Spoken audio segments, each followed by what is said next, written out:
So Adrienna, welcome to the show Live Interaction with Global Changemakers. Ladies and gentlemen, today we have a very special guest with us. She has a whole life of experience in the space of sustainability, CSR, and circular economy. She's originally from Australia, has spent half of her life working in Asia. She's launched Circular Skills, the world's first online education platform dedicated to skills training for circular economy. Courses such as Circular Economy Foundation course, 9 Steps Towards Circular Business, Waste as a Resource workshop, so on and so forth, have been ongoing on the particular platform. She has studied in Australia and also worked all across Asia. I should mention she has worked for 3 years in India too. We would all like to welcome Ms Adrienna Zsakay, CEO, Circular Economy Asia. Welcome, ma'am. And thank you very much for inviting me. I'm very excited to be here and part of your program. Ma'am, to start with, we would like to understand your journey from law and politics to paving the way in circular economy in Asia. What was the turning point and the inspiration? Well, it was really, I'd been working in the food industry for about 15 years. And I had to move to Thailand from South Korea. And I needed a hobby. And so I became quite interested in the operational design of resource recovery. This is quite a few years ago now. And it really just grew from there. But I never wanted to work in the waste management industry. I was just as a hobby. And then somebody introduced me to the circular economy several years ago. And so I became quite interested in that and decided to set up Circular Economy Asia in 2016. Wonderful. So actually, it's a very big idea.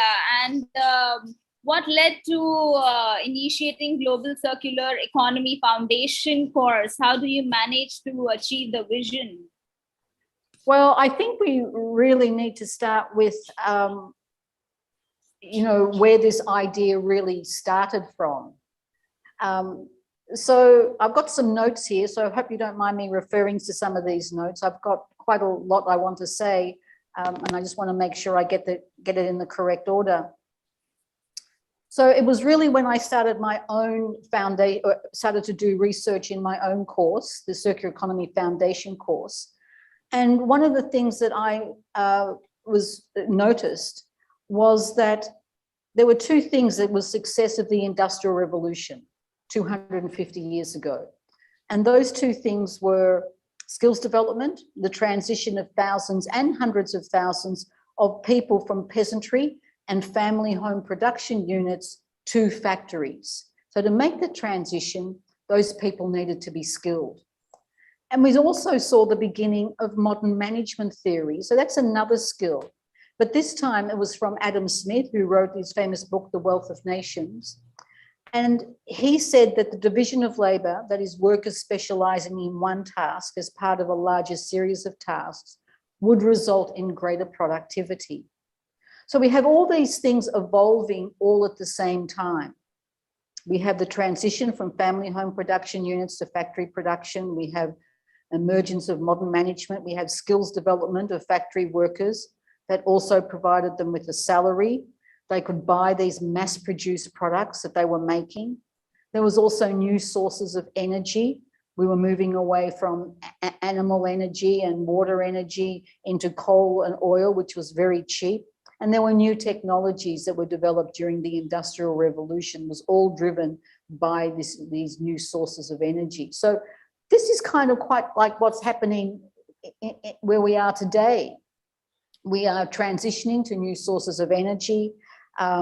We are, in a sense, moving away from now big production facilities back to home family units. Many people are now working from home. But also some academics and researchers also believed that this is also where the beginnings of the new middle class came from. that this transition of from the peasantry to the factories and this skills training that elevated these people enabled this new middle class. So fast forward to the 21st century, and if skills training underpinned the Industrial Revolution more than 250 years ago, then we need to do the same thing here. So what I did was I stepped back and I looked at my own foundation course. And I thought to myself, doesn't matter how great my content is, and I think my content's pretty good, but the question is, can you get a job in the circular economy? What skills do you end up with after doing my course? And the truth is that you don't end up with any skills. You end up with a lot of knowledge. You will have learned something, but can you get a job? So when I went to redesign my course, and I'm going to be redesigning and reworking all my courses, that was the biggest issue that I had. And I knew that I wasn't able to redesign, I wasn't able to achieve the goal that I wanted.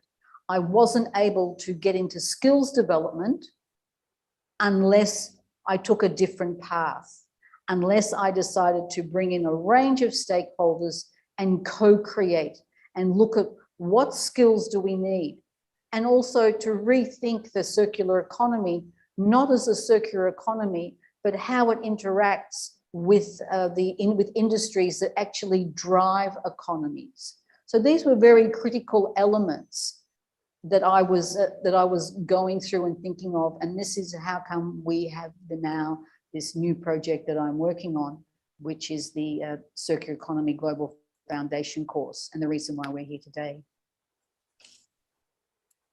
Also, it's a very interesting concept that you are working upon, but why are the circular skills really important? How can we implement it in the day-to-day life?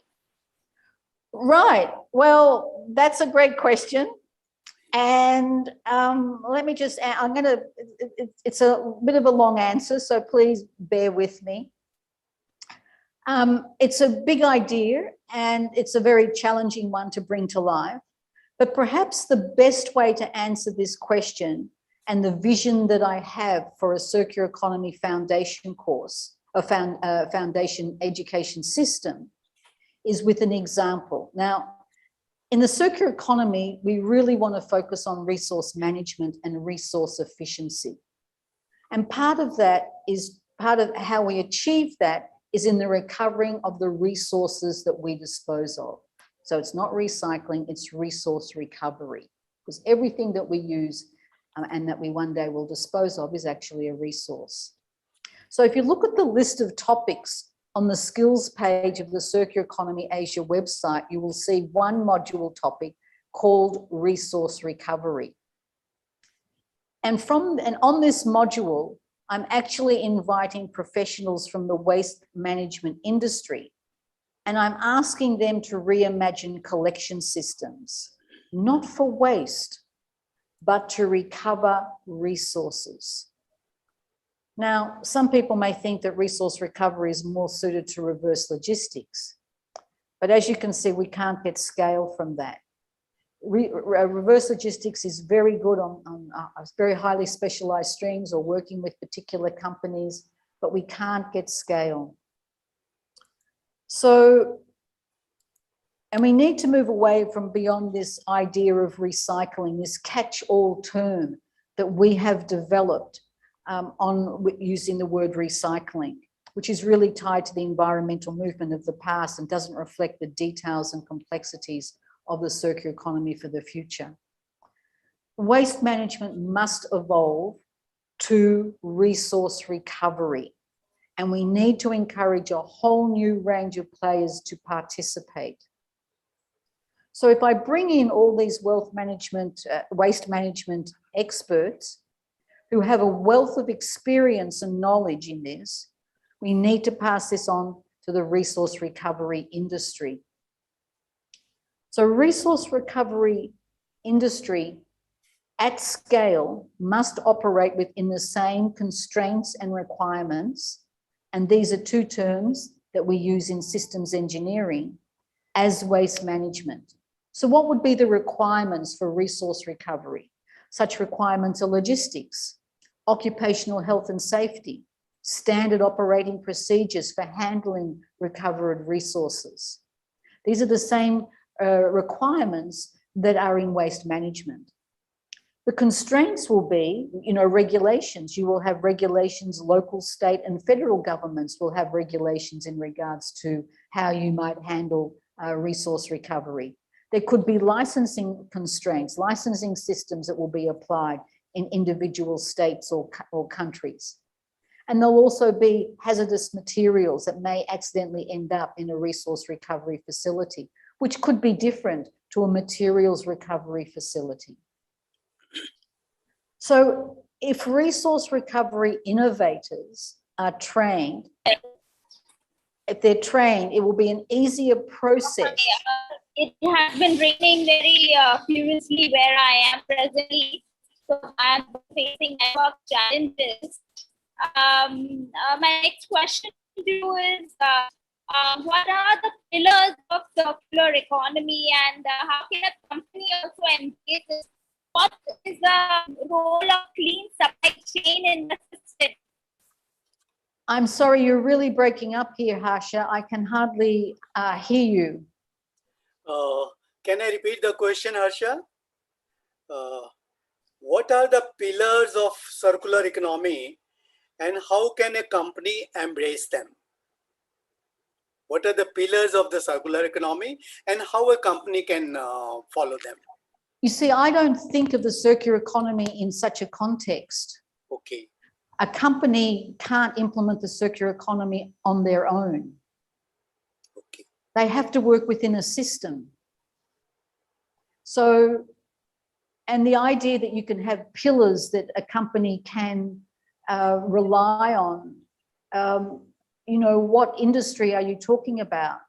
What systems within that industry are you part of?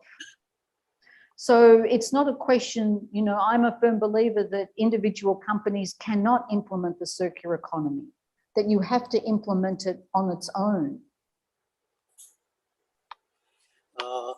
But you have to implement it as part of a system.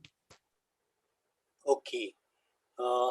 Then I'd like to know from you, clean supply chain is one of the essential aspects to achieve circular economy.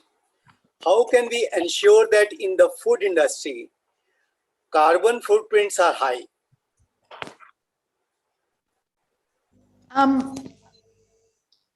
That's not really an applicable question. Okay. Not within the circular economy. Carbon footprints within the food industry isn't an applicable question. Okay. Then in your present role as CEO of Circular Economy Asia, what is your vision and roadmap to achieve for the coming 3 years? How can companies engage with you? What's your vision for next 3 years?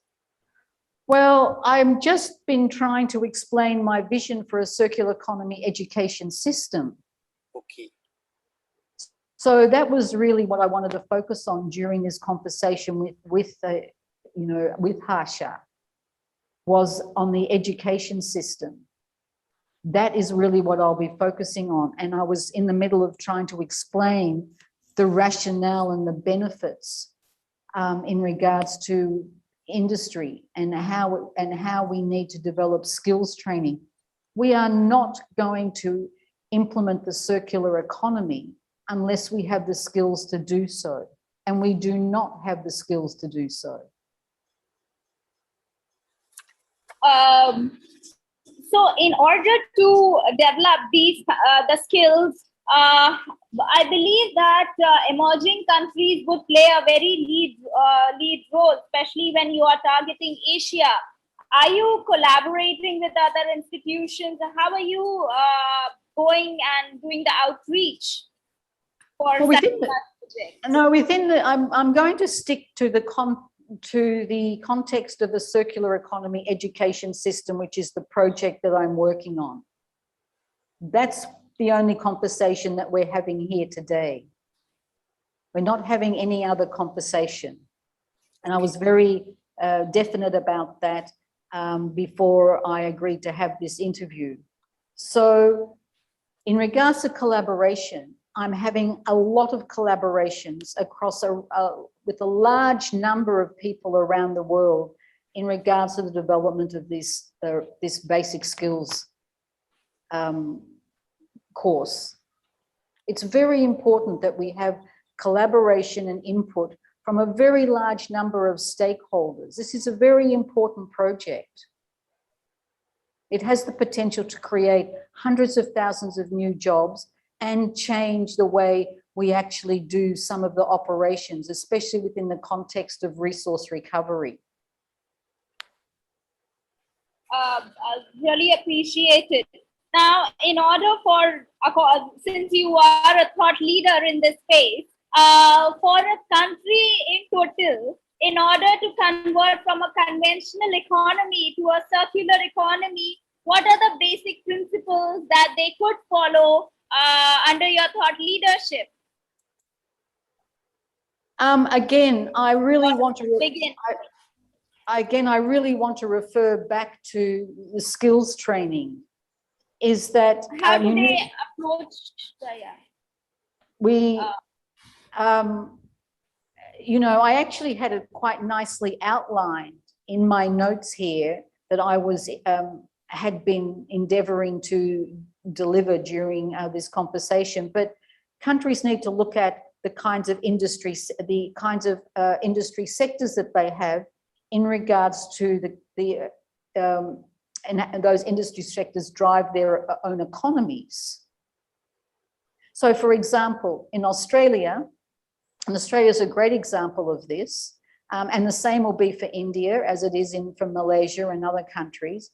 But in Australia, Western Australia, that part of Australia has mostly extractive resources. So there's a lot of mining going on, a little bit of agriculture, and a tiny bit of winemaking. So there are different principles, circular economy principles, which will apply to extractive industries as opposed to, you know, it's not one size fits all as opposed to the agriculture and winemaking industries. So in the eastern part of Australia, New South Wales and Victoria, you have these states that have very little extractive resources and mostly have large percentage of their GDP, state GDP, is from services, the services industry. So the services industry will have different elements or different principles of the circular economy which will be applied to them. And all these require skills. And you need to have a basic foundation course that everybody's on board with, and then you can, from there, individuals can choose. If you're an individual and you've done the basic foundation course and you want to work with the mining industry, then you can do additional training and skills training modules for that's applicable to that particular industry. Interesting. Would there be any possible, most of the things are there on your website, but would you like to share during this session, what is the outline, what is the outcome that they would learn from the courses that you are imparting, and what is the outline of the content, if possible, to share during the session? Well, no, because we haven't started creating the content. We won't start that until September. So there's still quite a long ways to go before people come together to start creating the content. And the content won't be available for everybody. The content it'll be B2B. So we're inviting, you know, universities, businesses, you know, a whole range of stakeholders. And the course, the foundation course, will be available for them to teach, to use as part of their teaching, as part of their curriculum of how they want to teach. So even corporations will be able to have this basic foundation course available to them to teach their staff. But individuals, consumers, won't be able to have access to this. It will only be available, it'll be a B2B model. Wonderful. It's a pretty innovative approach that you are going in a collaborative format to create the content. I don't see many of us have gone that route. What are the key audiences that you aim to target in order to receive this? If you prepared the notes, we would like to hear more from that. Sorry, what was the question? What is the target audience, first prima facie target audience to carry forward the work of circular economy in your eyes?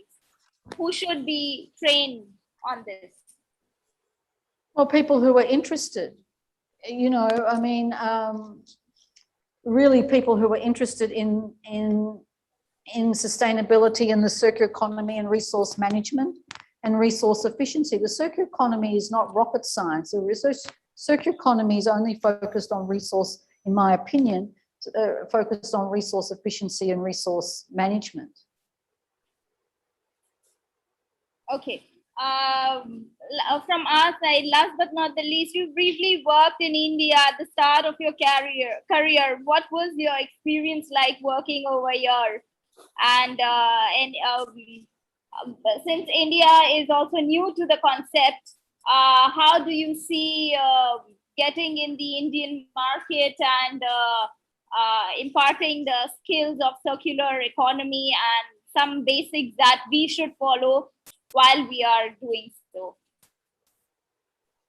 Well, I was in India a long time ago. You know, I was a young girl. It was 40 years ago. So my experience of living and working in India, you know, is very different to the person that I am today. So, you know, I mean, when I lived in India, there was no bottled water.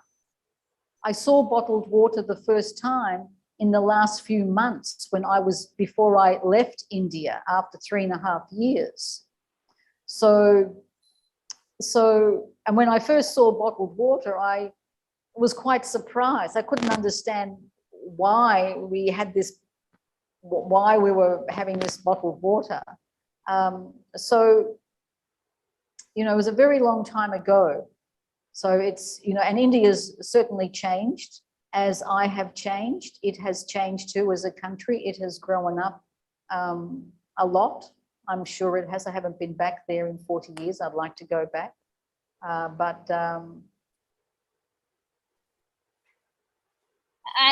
when it comes to imparting skills of circular economy, are you also looking for collaborations from Indian universities, Indian institutions to impart the skills or to develop the content material? Yes, we have some Indians on board already. I see. Great. We are also a dedicated research development training institution in the space of responsible business leadership. We would be glad if we could collaborate on one of these lines and see how we can take things forward, your vision of imparting skills on circular economy. Okay, well, we can talk about that some other time. Definitely, definitely. May I request my fellow panelists, Dr. Upadhyay and Mr. Johnny, if they have any questions to please address, since we are running short of time. We just have 5 minutes more to go. Thank you, Harsha. Adrienna, see what is happening now. We after this pandemic, we say that whatever you have learned, that's not so important. What you have to do is you have to unlearn and then learn again. So there's a whole, to me, looks like a new set of skills which we have to impart to people. What is your advice to people like me, who are, people say you are a thought leader? What's your advice to people like me? Well, first of all, you're never too old to unlearn anything. Okay. As long as you recognize that that's what you're doing, you know, So as I was trying to explain with with the resource recovery and inviting waste management professionals to rethink waste management, not as waste management, but to co-create a course for resource recovery. That is unlearning one skill and relearning another skill, but applying some of the knowledge and experience from your career as waste management and applying that to a new methodology. So that's one example of what we're going to be doing in this program of circular economy, global skills training.